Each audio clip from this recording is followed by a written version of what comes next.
ಈಗ ಆಲ್ರೆಡಿ ಒಂದು ಗಾದೆ ಇದೆ, ಊಟಕ್ಕೆ ಮುಂದಾಗಿರಬೇಕು, ಸ್ನಾನಕ್ಕೆ ಹಿಂದಾಗಿರಬೇಕು ಅಂತ.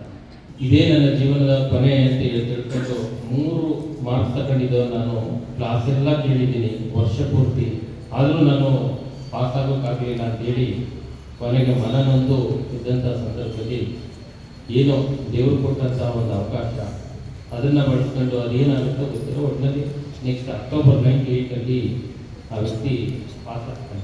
ನಾವು ಕೂಡ ನಿಮ್ಮಂಗೆ ಕಲ್ತ್ಕೊಂಡವರು 20-25 ವರ್ಷ ನೋಡಿದರೆ ನಾವು ನಿಮ್ಮಂಗೆ ಕೆಳಗೆ ಕುಂತು ಯಾರಪ್ಪ ಬಂದು ಏನೋ ಬರಿತಾ ಇದ್ದಾನೆ, ಯಾಕೆ ನಿಮಗೆ ಬಿಟ್ಟರು ಸಾಕು, ಇನ್ನು ಮೇಟರ್ ಟೀಚರ್ ಹೋಮ್ವರ್ಕ್ ಕೊಡ್ತಾರೆ ಮತ್ತು ಅದನ್ನು ಮಾಡಬೇಕು, ಈಗೆಲ್ಲ ಅಸೈನ್ಮೆಂಟ್ ಅಂತ ಏನೇನೋ ಹೊಸದಾಗೆಲ್ಲ ಬಂದಿದೆ, ಅದನ್ನು ಬರೀಬೇಕು, ಓದಬೇಕು, ಮನೇಲಿ ಹೋದಾಗ ಏನೇನು ಕೆಲಸ ಹೇಳ್ತಾರೆ ಅದು ಮಾಡಬೇಕು, ಅದ್ರ ಬಗ್ಗೆ ನಮ್ಗೆ ಯೋಚನೆ ಇರುತ್ತೆ. ಮುಂದಿನದು ಯೋಚನೆಗಳಿರಲ್ಲ. ನಾವು ನಮ್ಮ ಜೀವನದಲ್ಲಿ ಏನಾಗಬೇಕು, ಏಕೆಂದರೆ ಗುರಿ ಇದ್ದ ತಕ್ಷಣ ಅದು ಯಶಸ್ಸು ಸಿಗಲ್ಲ. ಗುರಿ ಜೊತೆಗೆ ಅದರ ಪ್ರಯತ್ನ ಬೇಕು.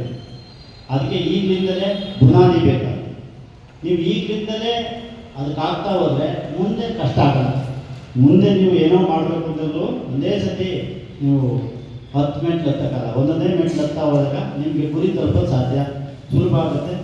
ಯಾವುದೇ ಸಮಸ್ಯೆ ಇದ್ದರೆ ಆರಾಮಾಗಿ ನೀವು ತಲುಪೋದು. ಜ್ಞಾನಕ್ಕಿಂತ ಕಾಮನ್ ಸೆನ್ಸ್, ಸಾಮಾನ್ಯ ಜ್ಞಾನ ಮುಖ್ಯ.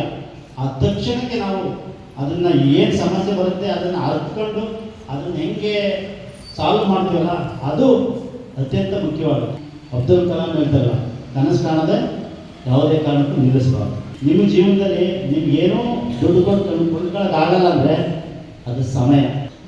ಓದಿರ್ತೀವಿ, ಈ ಅಪ್ಲಿಕೇಶನ್ ಗೊತ್ತಾಗುತ್ತೆ,